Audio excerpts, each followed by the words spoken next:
Chicos, 9:30 de la noche, 28 de enero del 2024, vamos a dar inicio a nuestro seguimiento al mercado, vamos a darle apertura a la última semana del mes de enero y darle la bienvenida pues a el mes de febrero, que empieza a partir del jueves, luego de uno de los datos más importantes de la semana, siendo el mismo la subida de tipos de interés o la reunión del FOMC, ¿sí? A las 2 de la tarde hora Colombia y 2:30 de la tarde hora Colombia, la rueda de prensa de el presidente Jerome Powell.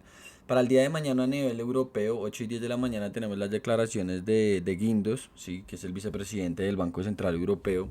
Posiblemente pues no diga nada diferente a lo que dijo Christine Lagarde la semana pasada y se refiera pues a la fortaleza que debe presentar todavía el Banco Central para el euro con los tipos de interés, la posibilidad de un repunte inflacionista, las o los conflictos geopolíticos que se libran en las fronteras de Europa, ¿sí? Europa es muy diferente a los Estados Unidos por esa cuestión, porque prácticamente todo lo, vamos a decirlo así, malo está sucediendo ahí. Estados Unidos está muy lejos de los conflictos, ¿de acuerdo? Eso es lo que favorece también en parte pues a la primera potencia mundial.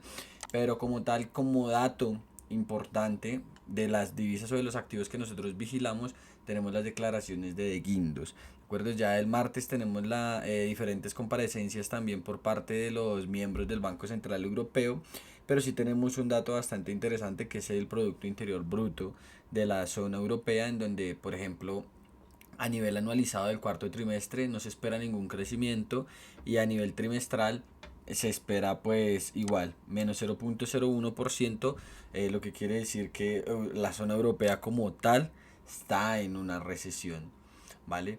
Y después tenemos la confianza del consumidor de Conference Board, ¿de acuerdo? Para ver pues qué tanta confianza hay, como se dice el dato, en la economía estadounidense. ¿Vale? Entonces, bueno, como tal el dato o los datos o la reunión de la semana para nosotros va a ser el miércoles con la Reserva Federal, ¿de acuerdo? Vamos a arrancar el análisis con el petróleo, el gráfico del petróleo, un petróleo que fíjense cómo ha llegado, ya saben cómo funciona, a los $78 por barril y ahí se ha frenado, ¿sí? El petróleo se ha logrado frenar en ese punto, luego incluso de cumplir con su objetivo áureo en los $77 por barril. Ahora, el petróleo sigue siendo un gráfico demasiado difícil de tradear. ¿Por qué? Por los conflictos geopolíticos que aún se libran, por ejemplo, en el Mar Rojo, con los rebeldes hutíes que han complicado o intensificado mucho las cosas en la parte del canal de Suez, ¿de acuerdo?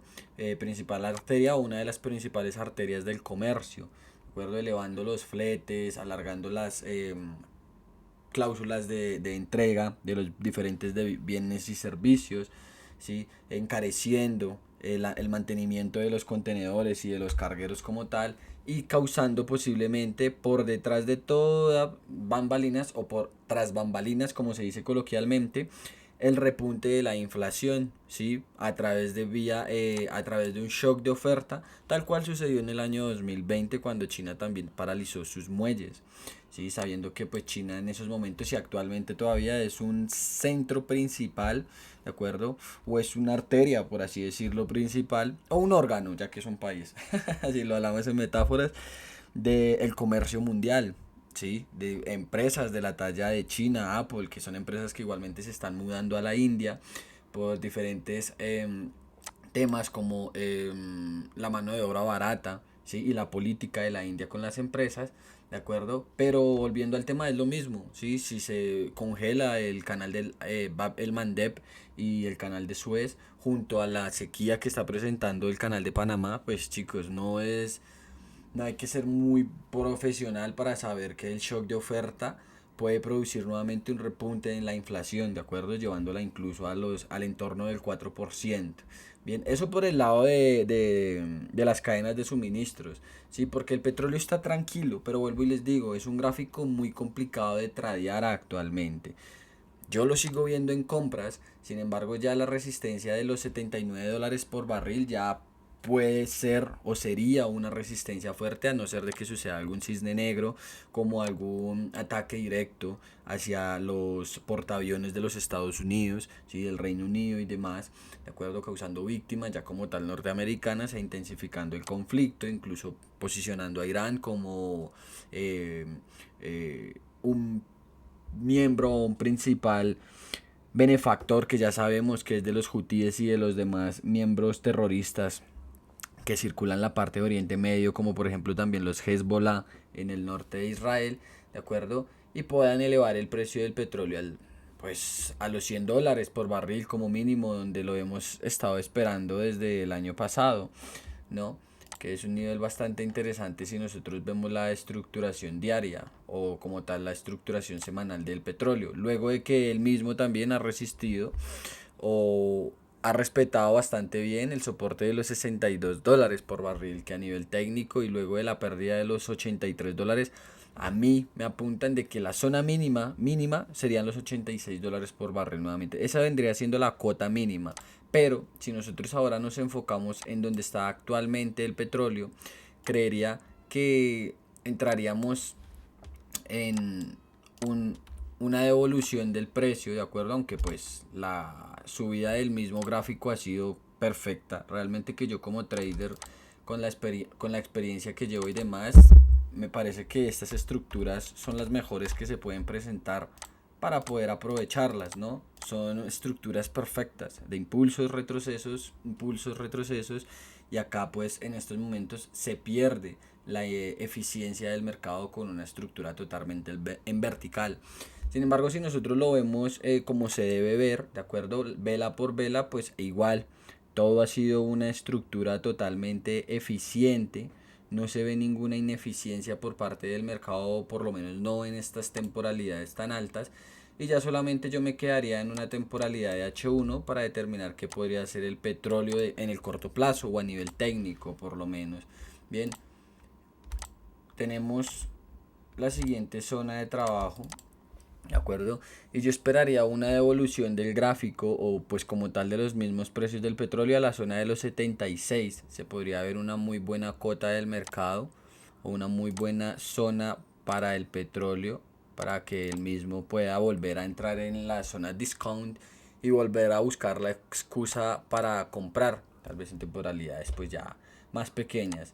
Es verdad que, por ejemplo, la pérdida de los $77 por barril nos darían la oportunidad de venderlo, sí, esperar un cambio de carácter, pero yo realmente voy más a favor de las compras. Ahora, la zona en la que está actualmente lo hace complicado. Estamos ya en una zona premium, la cual podría significar un retroceso bastante interesante para el petróleo. Miren, desde aquí, desde donde pierde una cierta eficiencia, cuando realmente rompe el nivel de los $75 por barril, tendríamos este mínimo. Este mínimo me parece bastante interesante, el nivel de los $70 por barril, a vigilarlo, ¿de acuerdo? De que de ser perdido, de ser vulnerado por el gráfico, ¿sí? Pues nos volveríamos a sumergir en la estructura bajista predominante desde hace 2 años aproximadamente, 2 años, año y medio, ¿no? Desde mayo del 2022, ya vamos para 2 años prácticamente de la estructura bajista. Bien, recuerden que el petróleo es un gráfico que está ligado a diferentes factores, como por ejemplo la producción de los diferentes países exportadores o productores del mismo, como la OPEP, o que Estados Unidos incluso se ha posicionado como el principal productor de petróleo del mundo con la técnica del fracking, ¿sí? Lo que vuelvo y les digo ocasiona que el gráfico para tradearlo sea muy difícil. Posiblemente para comprarlo como opciones o para tradearlo como futuros es bastante interesante. ¿Por qué? Porque si yo me quiero asegurar un precio, por ejemplo, en los $71 para comprarlo y llevarlo hasta los $100 o que se vaya hasta los $100, sería increíble, sería la compra del año en el sector energético. Pero por el momento yo estaría vigilando la barrera o el mínimo de los 76 y el máximo de los $79 por barril para saber si puede darnos esas oportunidades de compra, de perderlo. Ahí sí ya empezaría a buscar esas cotas mínimas nuevamente entre los $70 por barril, lo que aligeraría un poquito la carga para el siguiente dato de la inflación. ¿Por qué? Porque si nosotros vemos el petróleo desde prácticamente todo enero, miren, de 4 de enero, inicios de año, ha tenido un repunte de un 14.41%. Todo el mes de enero ha sido alcista para el gráfico del petróleo, lo que seguramente y junto con las cadenas de suministros nos demuestre que el dato de el mes siguiente de febrero sea más alto del que se espera. Por eso yo soy partidario, y acá ya nos podemos trasladar al dólar americano, de que la Reserva Federal no va a reducir tipos de interés, chicos. Bueno, resumiendo el petróleo, esperaríamos las compras, ¿sí? Compras, compras, compras. Si se pierde el nivel de los $77, ya lo iría vigilando para ver si nos da la oportunidad de vender, pero entonces acá es donde entra la frase de diferentes inversores leyendas, ¿no?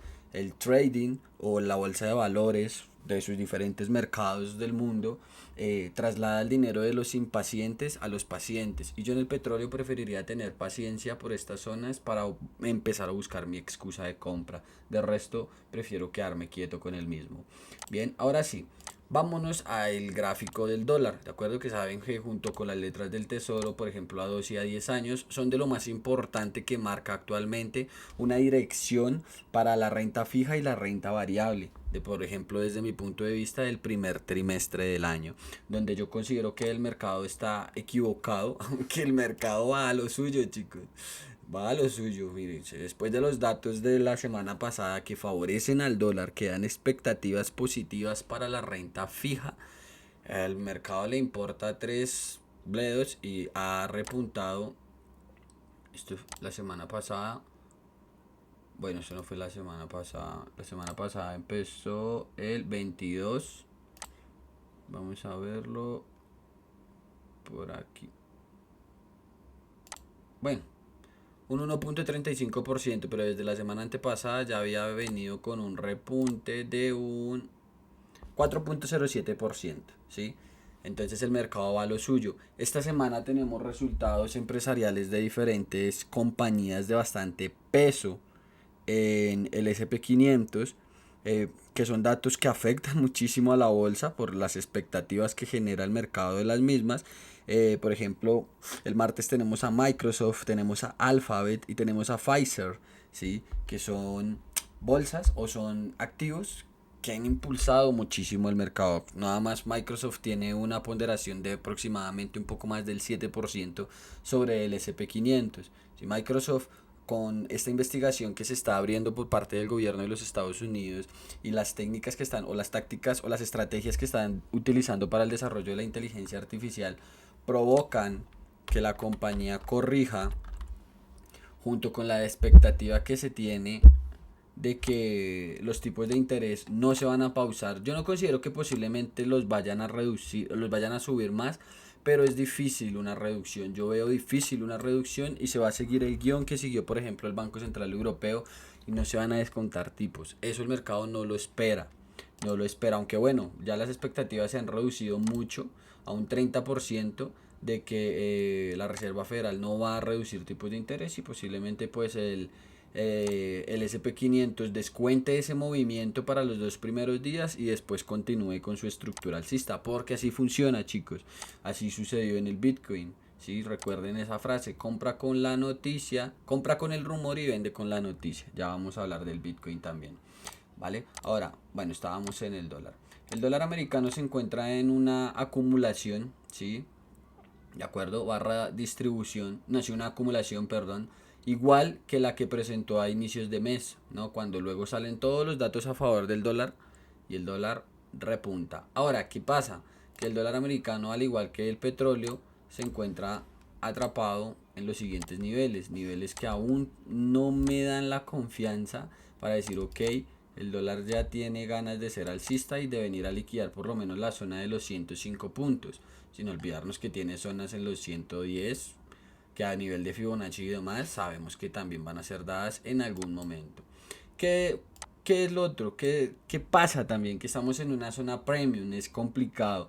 La volatilidad que se pueda presentar por el dólar puede romper a la baja y después al alza. No tenemos que esperar la fundamental. Vamos a ver qué sucede. Eso le daría la dirección al dólar, pero la pérdida de la resistencia de los 104.24 a nivel técnico elevaría la expectativa para darle fuerza al dólar, vuelvo y les digo, por lo menos durante el primer trimestre del año, teniendo en cuenta los fuertes, voy a decirlo entre comillas, datos de los Estados Unidos luego de ese Producto Interior Bruto que nos ofrecieron la semana pasada, que después de escuchar mis fuentes de información me doy cuenta que no son tan fuertes después de todo, ¿no? Porque Estados Unidos está igual que los demás países del mundo o por ejemplo Europa. Su crecimiento se debe netamente a la deuda. Gracias a eso es el crecimiento de los Estados Unidos. ¿Por qué? Porque para que Estados Unidos genere un dólar de crecimiento, debe generar $1.50 de déficit y $2.50 de deuda. ¿De acuerdo? Lo que quiere decir que resumiría de que Estados Unidos está dopando a su economía para mostrar lo que no es, igual que lo hace España, igual que lo hace Alemania, igual que lo hace Francia, ¿sí? O China también, ¿de acuerdo? Aunque bueno, China no suele estimular tanto la economía y por eso pues su política es deflacionista. Ellos sí se podrían dar el lujo de estimular la economía. Bien, volviendo al punto técnico, miren, tenemos entonces nuestra zona de trabajo máximo diario en los 104.258 y el mínimo 100.61 con una pérdida de un nivel interesante en los 102.63. ¿Listo? Entonces, bueno, en H4 lo veríamos mejor. Vamos a marcar ese punto. Aquí tenemos, estoy acá, miren, aquí el dólar cambia su estructura, sale de ese rango, pero acá ya me había marcado un rompimiento, un cambio estructural al alza, dejando también una, bueno, ineficiencias no hay como tal. Bueno, si acá hay una, fíjense. Es una ineficiencia extrema, entonces debemos ir con cuidado porque al mismo tiempo este impulso es en vertical. Sin embargo, ya esta zona de acá, después de que el dólar se encuentra por encima del máximo de los 103, no nos dice nada, no nos interesa por el momento. ¿De acuerdo? Entonces solamente me enfocaría en lo que es todo este impulso actual. Fíjense, todo este impulso actual, ¿de acuerdo? Para un posible retroceso más profundo, una devolución un poco más profunda posiblemente del dólar y después reviente al alza. Miren que de todas maneras pues este gap no está al 100% llenado, ni siquiera fue capaz de mitigarlo como tal. ¿Sí? Entonces todavía hay ese riesgo de que esta distribución todavía pueda venir a ser mitigada y el dólar al alza. Eso vuelvo y les digo, pues todavía es muy difícil de interpretar, todavía no lo sabríamos con exactitud. Miren, tenemos el respectivo rompimiento, de acuerdo, la respectiva salida de esa acumulación, de esa distribución, de acuerdo, y como tal, un nuevo mínimo, ¿sí? Tenemos un mínimo y tenemos un máximo. En esta franja estaríamos viendo al dólar americano en el mediano plazo, incluso pues en esta semana donde como les digo se va a enfrentar o nos vamos a enfrentar a muchísima volatilidad, chicos, eso ténganlo por seguro. De acuerdo, entonces bueno, si el dólar sigue corrigiendo ya en temporalidades de una hora, me daría el beneplácito y la oportunidad de por ejemplo comprar los euros hasta diferentes zonas que ya están marcadas. Miren, les voy a enseñar. Porque recuerden que yo les enseño en TradingView el dólar americano para no tener la necesidad de ver las otras divisas correlacionadas. Pero sin embargo, si nosotros vemos el euro y les comparto una idea que ya estaría esperando para el día de mañana. Miren, si el dólar adquiere esa fortaleza que está mostrando actualmente en estas temporalidades pequeñas y me da la oportunidad de poder comprar en esta zona de demanda, pues la zona de oferta que yo realmente estaría buscando para vender euros a tope en temporalidades menores vendría siendo la zona de oferta entre los 1.08, zona de oferta que el día viernes pues no alcanza a mitigar y el euro se desploma. Sí, pero pues acá tenemos un cambio de carácter interesante que me hace pensar que esta compra podría salir bien y que la verdadera venta vendría siendo entre los 1.0890 aprovechando esa posible debilidad que presente el euro, que mitigue este imbalance, sí, este imbalance, no, perdón, bueno, sí, este imbalance, este gap y ahí sí tenga la verdadera reacción al alza. Por el momento estamos completamente lateralizados, si ustedes se dan cuenta, fíjense, tenemos pues una distribución igual que esto, no nos decía nada, ¿de acuerdo? Miren, ha roto al alza, ha roto a la baja, pero no de manera contundente, claro está. Y acá vuelve a crear, por ejemplo, fíjense, un patrón alcista. Miren, ¿no? Tenemos, miren, tenemos un máximo creciente, mínimo de creciente, perdón. Tenemos un máximo creciente, tenemos un mínimo creciente. Y bueno, hasta el momento pues sube con muy poca fuerza. Entonces eso posiblemente me lleve a pensar que el dólar americano para inicio de semana va a comenzar con debilidad. ¿Sí? Si ya lo vemos en una temporalidad H1 y yo quisiera confirmar realmente eso que les estoy comentando, pues es que no hay nada. Sí, no hay nada porque son bastantes rompimientos falsos, bastantes tomas de liquidez. Y si yo quisiera verlo en la venta, pues preferiría esperar la pérdida de los 103.14 en una hora, en 15 minutos. Pues bueno, ya lo tendríamos un poco más sencillo. Acá no tenemos, bueno, acá tenemos una ineficiencia acompañada igual de una zona de oferta extrema. Miren, vamos a marcarla. Es lo que yo veo en estos momentos en el gráfico. Ahí lo tendríamos, ¿de acuerdo? Esa vendría siendo la reacción o la interacción que yo esperaría en el dólar para poder tener esa venta que les compartía, esa compra que les compartía en el euro, por ejemplo, y ver si funciona. No, preferiblemente se esperaría un cambio de modelo, ¿de acuerdo? Que rompiera diferentes mínimos, bien, para poder confirmar la venta en el dólar. Pero pues, desde mi punto de vista y en resumen, podríamos esperar una debilidad en el dólar americano para inicios de semana, a la espera pues de la Reserva Federal para el verdadero dato, ¿no? Generalmente se pone barato el activo antes de la noticia. Acá sería vender con el rumor para comprar con la noticia, como tal, ¿vale?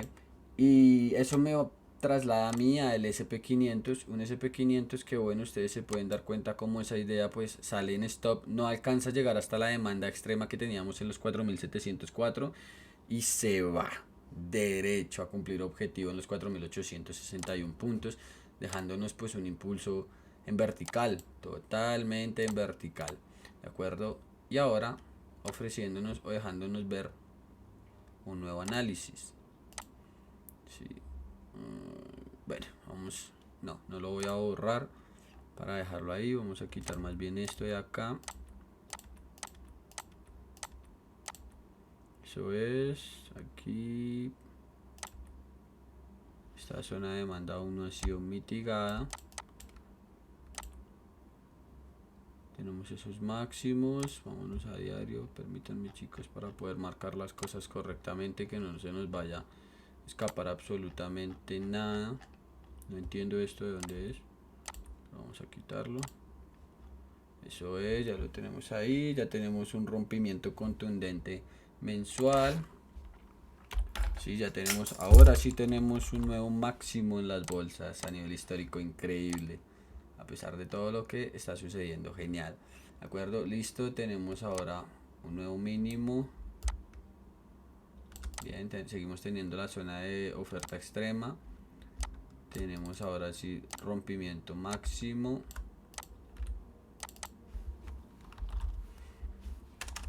Listo, ahora sí lo tenemos ahí, perfecto, tendríamos esa franja de trabajo. De acuerdo.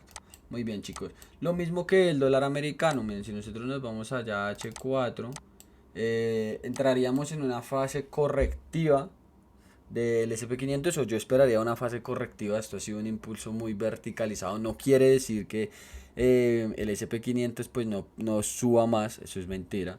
Sí, el SP500 se puede ir a los 5000 puntos si quieres, no está lejos de ello. Miren, estamos a nada. Bueno, pues a nada no, estamos en 4866. Estamos a 114 puntos aproximadamente. Es bastante en el SP500, pero de que se puede ir en vertical, se puede ir en vertical. Vuelvo y les digo, vamos a ver las presentaciones de resultados que tengan las empresas desde el martes. ¿De acuerdo? Va a empezar caliente la semana. La semana está interesante.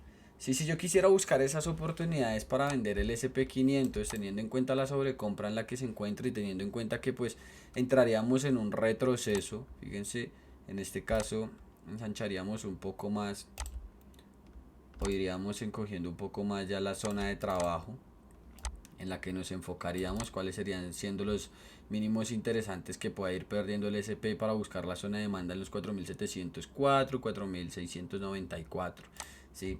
Entonces, bueno, ya en H1 estamos en una distribución, ojo entonces, fíjense, esa distribución también me apunta, vamos a verlo en H4, prefiero una divergencia. Recuerden que yo les he comentado a ustedes que una divergencia no quiere decir un cambio de estructura, no, simplemente es un agotamiento del precio, una sobrecompra de la misma para que él se prepare para una corrección, ¿sí? Siempre es lo mismo. Si se perdiera el nivel de los 4783, ahí yo podría decir, ok, fue una divergencia de cambio estructural, ahora sí. Entonces ahora sí puedo, ahí podría vislumbrar ventas. Pues si se pierde ese mínimo H4 al mínimo diario 4661 y ya ahí en adelante bajando a los niveles que fíjense que seguimos teniendo acá marcados, deudas de Fibonacci y demás. ¿De acuerdo? Entonces, bueno, en una hora bueno, veámoslo en 15 minutos.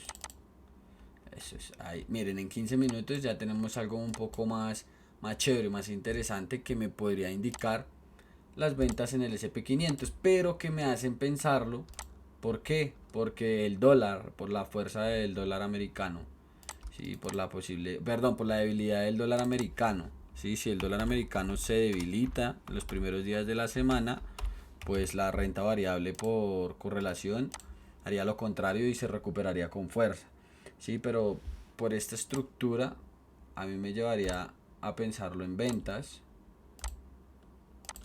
sí, vamos a verlo, porque si nosotros lo tomamos como una onda inversa, tendríamos estos puntos de acá, ya está todo mitigado, esa onda inversa ya no me ayuda en nada. Vamos a verlo con el tercer sistema de Fibonacci. Posiblemente el tercer sistema de Fibonacci me arroje algo interesante, tampoco me arroja nada de interés para yo saber o para determinar en dónde podría buscar mi excusa, ¿sí? Y como tal, pues por Fibonacci ya lo tenemos en la primera zona de interés, no tenemos ineficiencias, está todo, está absolutamente todo mitigado para yo decir quiero buscar posibilidades por estos puntos. Bien, como bloque, de acuerdo, donde podría cerrarse las órdenes, pues podríamos ver este, pero como les digo, no me genera tanta confianza teniendo en cuenta que que son zonas mitigadas, o sea, el mercado ha sido completamente eficiente, sí, con esta excepción, ¿no? Tenemos una pequeña ineficiencia, un pequeño IFC, pero es muy pequeño. Sí, entonces vamos a intentar, yo intentaría la venta acá. Recuerden que aunque de todas formas ya no hay disclaimer a inicios del canal, voy a crear uno de todas maneras. Yo nunca intento que los videos sean una asesoría de inversión. Simplemente es mi panorama, chicos, y un poco de mi forma de trabajar.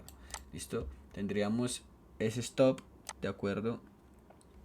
Y manejaríamos un take profit a los 4.863 puntos, 4.863 puntos, que si lo vemos en una hora es totalmente factible, chicos. Y seguiríamos todavía, incluso en la estructura alcista mayor. ¿De acuerdo? Ya saben que quien dice SP500, pues dice Nasdaq, que es el mayor promotor de ese impulso o de ese rally que ha experimentado el SP500. Y pues la decepción que tiene el Dow Jones, ¿no? Que aglomera otros diferentes tipos de mercados, ¿no? Como por ejemplo el sector defensa, que es bastante interesante. Por ahí estuve investigando y estudiando un ETF y me parecía bastante interesante. Bien, ahora, así un resumen, fíjense, yo les decía que el dólar respecto al peso colombiano o el peso colombiano respecto al dólar, después de haber roto la barrera de los 3.858 de una manera bastante tímida, miren, ni siquiera la rompe en la estructura que necesito, que la hubiera necesitado romper en diario, sí, nos sitúa pues en esa reversión, ¿no? Una reversión que llegó hasta los 3.981, pero teniendo en cuenta esa posibilidad de que el dólar americano regrese como mínimo a los 105 puntos, significando por ejemplo una revaluación desde el 28 de diciembre del año pasado de un 4%, estaríamos hablando de que el peso colombiano tendría bastantes probabilidades de volver como mínimo a los $4.000, a los 4.000 pesos por dólar. Sí, entonces vamos a estar bastante pendientes ahí por esa parte. ¿Listo? De Bitcoin, chicos. Bueno, qué decir, Bitcoin es un activo muy agresivo. Sí, el criptomercado es un mercado bastante agresivo, pero al mismo tiempo suele estructurarse de maneras bastante interesantes. Fíjense cómo después del rompimiento y la confirmación bajista de los 40.156, Bitcoin se recupera con bastante fuerza, pero volvemos a entrar en un sector en donde venderlo ya vuelve a ser atractivo, ¿sí? Incluso con esa vela que nos deja en este nivel, temporalidad diaria, estamos en una estructura muy alta, miren, aquí lo tenemos, fíjense, ya Bitcoin se encuentra en un nivel bastante interesante, ya me ha presentado diferentes cambios de carácter, miren acá estamos en un cambio de carácter incluso para entonces seguirlo comprando y ha estado rompiendo máximos decrecientes de la estructura anterior de una manera bastante fuerte, ¿no? No se nos puede hacer extraño que venga entonces a liquidar, a mitigar esta zona de los 45.000 dólares por BTC. Vamos a ver si tiene algún argumento para hacerlo. Y claro que lo tiene, chicos, lo tiene de muchísimo peso. Tenemos esa onda inversa en los 46.000 y los 44.547. Pero ojo, esa zona vuelve a ser una zona atractiva para que el precio interactúe y se venda, ¿no? Por ejemplo, yo acá no lo voy a vender porque la estructura es alcista todavía. Necesito un cambio de modelo de trading para pues realmente venderlo. Miren en H1 lo que ya se ve. Aquí tenemos lo siguiente para BTC. Tendríamos un cambio de carácter a la baja en temporalidad de H1, ¿sí? Que yo vigilaría en el momento en el que estamos actualmente, ¿de acuerdo? Para que pues pierda el mínimo de los 41.383 y se dirija como mínimo a la zona de los 40.000 dólares por BTC nuevamente, ¿de acuerdo? Entonces, bueno, por eficiencia del mercado no hay nada, ¿de acuerdo? Si yo quisiera buscar una zona precisa de entrada, no la veo. Sí, si nosotros estudiamos estructura por estructura y vela por vela, está absolutamente todo mitigado de una manera espectacular. Vuelvo y les digo, que suceda esto es lo mejor, pero entonces ya en temporalidades mayores, si me hubiera gustado vender, por ejemplo, viéndolo acá, H4, eso no tiene contexto, esas velas no tienen contexto, pero la idea que yo dejaría, solamente la vamos a dejar como si ya lo hubiéramos tomado. En este caso pues el stop es complicado en las criptomonedas, lo dejaría técnico y lo dirigiría el profit al siguiente nivel. ¿De acuerdo? Por lo mismo que estamos viendo en diario, ¿no? En diario puede que llegue, mitigue los 45.000 nuevamente, 46.000 y vuelva a caer. Como pueda que ya no aguante con esta zona, no pueda con esta zona y caiga. Es preparándose para pues el verdadero dato de BTC que ya sabemos que es el halving. No ha habido volumen en esa compra, cosa que también, o argumento o indicador que me da una señal de que pues realmente pues esta compra no está siendo acompañada por el volumen, no hay volumen, lo que le quita entonces peso a querer seguir comprando. Bien, entonces vamos a dejar Bitcoin por ese lado y vamos a terminar ya nuestro video, chicos, con lo que es el oro. Sí, un oro que pues ha sido interesante, ha sido bastante interesante luego de que pierde el mínimo de los 2017 dólares por onza. Todavía tiene la deuda en la zona de los 1995, ¿sí? Y si lo vemos entonces por esta parte técnica y por esta zona que aún le falta por liquidar, yo empezaría buscando las compras en el oro por esas mismas zonas, ¿de acuerdo? Pero, perdón, las compras en el oro hasta estas zonas, pero fíjense que después de que el oro sale de esta distribución a la baja, pues yo ya lo estoy vendiendo o preferiría empezarlo a vender. Sí, aquí.